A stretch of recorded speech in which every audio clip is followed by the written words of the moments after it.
contract that they signed in 1938. $10 a page. It is a work for hire contract. That was what was done at the time. We can argue about that it's unfair now, but this was the dominant factor of how artists, writers worked for companies back at the time. The companies owned the product. Nobody had any idea whether Superman was going to be popular. No, nobody knew the comics would exist 10 years from now. It was who knew? Now, you don't know, obviously, when the first issue comes out that it's popular. You gotta wait till you get your returns and all the invoices and stuff from the distributors. So by Action 3, which would have been on the stands, I think, in May of 38, you would have had a sense that this is a successful character. Immediately, certainly by September, and everything we're going to talk to you about and show you now is not our conjecture. In fact, we're going to be really just reading to you and providing you access to the original documentation of what was happening in this time period. What's available we have left, or more. So we have the written record versus the oral history, which can be. But that would be 25 hours long, so by September, just months after, Jerry Siegel was writing again. They're operating out of Cleveland, so it's mostly letters, some telegrams. He's already demanding more money and trying to change the terms of the contract that he had agreed to. Jack Leibowitz writes him back in September of 38. Hey Jerry, you got to bear in mind, when we started Action, we agreed to give you $10 a page, which is $4 a page more than anyone else is getting for any features. We're giving you, in fact, $9 and $10 a page for the other features you're working on, $3 and $4 a page more than we're paying any other artist. Jerry had written him saying, we want $15 a page, everybody else is getting $15. And Leibowitz is like, I don't know what you're talking about, we're not paying anybody else $15. Is it possible that because we treated you like a human being, you suddenly got a swelled head? Don't get the idea that everyone in New York is a Jew. Everyone's Jewish in this, by the way, who's writing this as a fellow. Got 2 out of 3 up here. You can be an honorary for us. Yeah. This is just them talking back. I don't even know what a highbinder is. I don't know if anybody knows what a highbinder is. That expression has not made it through the next century. And because we are treated as a gentleman and equal, not only by ourselves, but by Mr. Gaines, MC Gaines, and the McClure people who were doing the distribution, that you're seeking to take, we are seeking to take advantage of over you, or of you. Right. An amoral person. On November 4th, 1940, Whitney Ellsworth, who's their editor. He's their editor at this point. They went through several editors at this point. Ken Sullivan was an editor early on, but then Willie Ellsworth became the editor of the DC line, and therefore the editors. He writes Jerry. I'm going to have Jerry here read a little bit of it. He writes Jerry. They are, to set the stage, not long into the successful run of Superman. The folks in D.C., in New York, are complaining to Jerry and Joe of the poor quality of the writing and the artistry that they are receiving from Cleveland each week. And it is a constant letter after letter of them complaining back to them. For instance, this is 1940. The artwork on both dailies and Sundays was again bad, along the same lines as my recent complaint. It was necessary for me to spend the entire day with my mediocre talents trying to shorten the number of ape-like arms and to remove extremely quirky forelocks from Superman's forehead and to de-sex Lois Lane. All in all, Jack Leibowitz and I are very much disappointed with the artwork, and we both feel that something drastic is going to have to be done soon. Then that second letter where you see a drawing of Lois Lane is also by Whitney Ellsworth. It was in February of 1941. Right. It wasn't even just Ellsworth. Right. The McClure, who did a newspaper strip, there's a letter And they complain about, they say, Anna Baker says, the drawings received yesterday, in which the scientist appeared with 3 entirely different faces in the course of 3 strips, each successive drawing making his resemblance to Superman more marked. So every character started turning into Superman. So it's not just National DC Comics, it's also, McClure is the syndicate that also circulates the newspaper strip. So they have a separate set of comics, and they have a separate editorial line of things.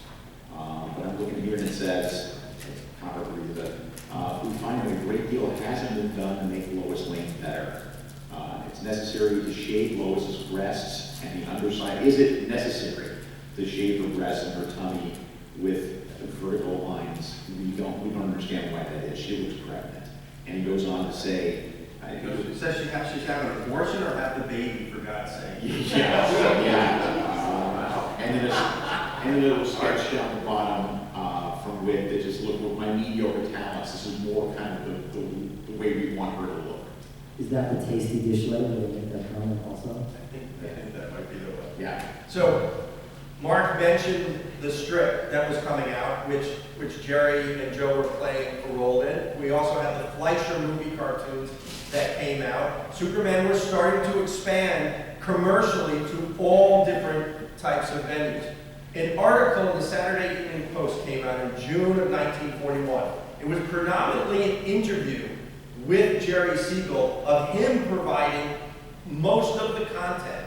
The author or the reporter also interviewed quite a number of people. It revealed some information that has really gone unnoticed for all these years, and especially at least throws a different context. Again, I'm not persuading you what to believe or view, but I want you to have all the facts of what you should take into consideration all the time. After a few issues, Siegel and Shuster were getting 500 an issue, about $11,500 today. In 1940, they were earning, and this is a little bit confusing because either they were combined earning $75,000 a year, which there was 16,000 of staff. They had hired, mostly Joe, had hired other artists to work with him in Cleveland, which they were paying. Which Joe was paying. Which Joe was paying. Jerry made Joe pay. So only what's his cut, so the 50% then Joe then pays his staff. So Well, it's not an even financial. No, it absolutely. If anybody got to be short in the story, it's Joe. so it's confusing. Either they were making, in today's money, almost $750,000 a year, or they were each making $1.5 million a year. At a minimum, in Jerry's own words, they were making $750,000 in today's money in 1940. And the article talks about how they were projected to earn the next year almost $3 million. And that might just be Superman. So in the other letter, you can see Jerry is also writing all these other. He's writing Spectre, he's writing Star Spangled Kid, he's writing other things for them. He's making less page rates, but he's not doubling, but he's got an extra offer going on. He had $19,500 in the bank. That's almost $500,000. He wrote a letter to Leibowitz. This is in the article, asking for an extra $500. When Leibowitz said, "Well, why do you need that?" He's like, "Because I want to even out. I want to have $20,000 in the bank." That was just the reason. That is a terrible reason to add your boss for a raise. Right? This picture is from the article. He's in this palatial bed. It looks like it's black and white. So, but he spent $15,000 in then money when an average home was $3,000 in America. In 1942, Murray Baldoff, who was, as the staff expanded, then Whitney Ellsworth became a little diluted, so they hired some new people. Murray Baldoff was the new editor. Actually, I don't know, because we're going to skip over this one, but he reiterates again, can we have consistency in Lois's dresses? How about some modern clothes for the gal? In one release, she wore a pleated dress. Pleats went out years ago. I don't know if that's true, but apparently it was in 1942. Just constant complaining back. Jerry writes to Jack Leibowitz on March 8, 1942, a several-page letter. We'll read excerpts from it, of which, and the key thing is, and I will let Mark do it, but the key thing is, He ends the letter, "I wish you wouldn't mention the contents of this letter to Joe," because the entire letter is dissing Joe Shuster, his 50% partner. Right. That's basically it. Joe, the social butterfly, has stuck his neck out again, and what he told the girl, but he seems to have developed this genius for saying the wrong things. He's talking about how much he had to do with Superman, which he did. I created the characters as Jerry, and outside of the first 3 or 4 Superman magazine releases and the first several weeks of the syndicated strip, Joe hasn't drawn anything complete. In the past, he used to ink, working pencil by other men. Now he doesn't even do that. So there's a lot of that there. It's almost a separate panel on how Jerry's and Joe's relationship was just so not 50%. Complicating the matter even further is that despite the fact he does practically none of the actual work, Joe has developed a thirst and persistent hunger for publicity and applause, which is annoying to me because in the pursuit of it, he usually blandly overlooks my existence. Yeah. I'm the editorializing part. You can see from my face that I'm the editorializing part. February of 1942, Jerry writes to Whitney Ellsworth, his editor. Superman wasn't famous when the contract was signed, but there's nothing preventing DC from giving us a better contract now that the thing has gone over so well, except that it doesn't want to. The only conclusion we can come to is that if we had been a little more brash and been more extroverts, the financial fates would have been likely been, sorry, it's very small, more likely would favor us. Meanwhile, you're the last to deny that we're fortunate to be doing as well as we are. So then they're 28 years old at this time. In the next letter, Jerry writes in October, so a few months later, 8 months later of 42, he writes to Jack. There was a lot of flip-flopping. What would happen is, the pattern was Jerry would write an angry letter, he'd get a response, and he'd go, "I'm so sorry." And this is one of those. I may not have worded my letters diplomatically enough. We created a big moneymaker for which we foolishly signed away our rights, though you had generally treated us and increased our income the greater the signed contract stipulate. We often have the empty feeling that our income is below what it would have been if we had been born with a little more brains. Therefore, as you can understand, that can be a source of aggravation. Now, Jerry goes off to war in 43.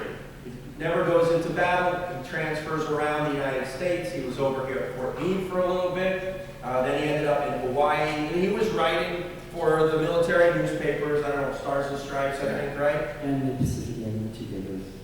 Joe was 4F, never went to war. Joe was 5'2", by the way, like 120 pounds on a wet day. Yeah. Jerry was 5'6", like 150, 60 pounds. They're both small guys. And Joe was already having a lot of trouble with his eyesight even at that early age. That's not why. I can't say it yet, but I have a document that's really good at ruffles and feathers. He wasn't 4 after his eyesight. Should I say it here, really? You ready? Sure. They removed him, and according to the records of Nara, mental. Wow. Okay. He was mentally unfit to serve. Wow. That was Joe. Yeah. Joe. I have the document, so it wasn't his eyes. So Doesn't mean he was nuts. He just like for mentally unfit to serve can also mean he just doesn't. You can't count on him to carry a rifle and kill people. So. I don't know what that. I have to ask around some military scholars because it was in capital letters. It was very interesting. In red ink. It was in, Wow. Late 1944, because again, cover date January, so it's 3 months earlier. More Fun 101 comes out and introduces us to the character Superboy. Now, Jerry had been pitching Superboy to DC literally from the get-go as soon as Superman was successful. And there are scripts that I've seen that he had written out 5-8 pages to give to DC to try and get them to create this new character. While he's at war, they publish this without his knowledge. Joe writes him in a 4-page letter in October of 1944, and it contains this paragraph. Jerry, there's something quite important in the wind here, and I want to write about it, and I want you to know firsthand. I was assigned to do a 5-page release of the feature Superboy to be done in More Fun Comics. This feature, I know, is one of your original ideas, which you tried to get Jack to put out. Last summer, I hear it was drawn by another artist with unsatisfactory results. Since then, nothing was said about it, and they decided to go with Don Cameron as a staff writer at the time to do Superboy without Siegel's knowledge. Jerry was understandably quite upset with it. We never have seen anything more that I know of the interplay between Joe and Jerry. Joe drew the character, of which he knew was Jerry's. But there was an immediate back and forth. Jerry comes out of the war in January of '46, being discharged, obviously, after the war. And there were efforts back and forth. This is a series of pages in September of '46, where they're trying to negotiate between Siegel and Shuster and DC about the payments for Superboy. It doesn't work. In this letter from Joe, and there's very, very few letters from Joe. Jerry was the prolific writer, because he was the writer, so I guess that's one reason why. He also just spoke for Joe. We don't know if it was even... Whether he knew it. If he knew it. So Joe writes to Whitney Ellsworth in February of '47, basically saying, hey, anything about Superman now has got to go through us. They know they're preparing litigation to go against DC, and we are now taking over everything. And I don't know what the response was to that, I have not seen. But in March, the next month, they filed their lawsuit in Westchester County, New York. In April, the judge ruled mostly against them in the sense of saying Superman was very clearly a work for hire. DC owns it. Superboy, though, was a different subject, and they ended up negotiating a settlement for $94,000, which they then split. But Jerry would constantly complain that most of the money went to, as it should, the lawyers. I don't know how that actually worked out to be the case, because generally that would sound way too much money. We don't usually get 50% of or more of what the clients get, but nonetheless, Maybe he's a worse businessman than we did. And Jerry did not exactly seek out Clarence Darrow. Jerry went with a guy who met in the Army, right? Yeah, so Jerry is serving, I go through the list, I have all these documents. Let's see. So he's in Fort Hayes because he has a fall, and they joke about it. So he collapses. This is a newspaper article. Then he goes to Fort Meade here in Maryland, and he's there from approximately, at least the newspaper articles I found, from August 6th to August 27th. And then by December of '43, he's in the West Virginia Maneuver area. And he writes one article for the local paper, the Elk something, I didn't write it down here. And then he ends up in Camp Silbert in Alabama. And then they finally ship him out to Honolulu, and he starts writing from the Pacific, and he creates a column. And he first, tries to do, it's a Superman copycat kind of thing. And then on it, it says DC owns it. So even though he makes this other Joe Droop, I think it's Joe Droop strip, or a Super GI, and it runs for several issues, and then it just immediately stops. And then he does something else later on for Stars and Stripes. But before that, he's in the military. I guess they didn't think his writing was pretty good, because they just shoved him on to a comics. That's what he was good at. DC put in a accountant of what they had paid them over the years, and it was $6 million in today's money. You ran those numbers. I ran 8 million. Yeah, it depends on which program I guess you put it in, but at least it's a lot of money.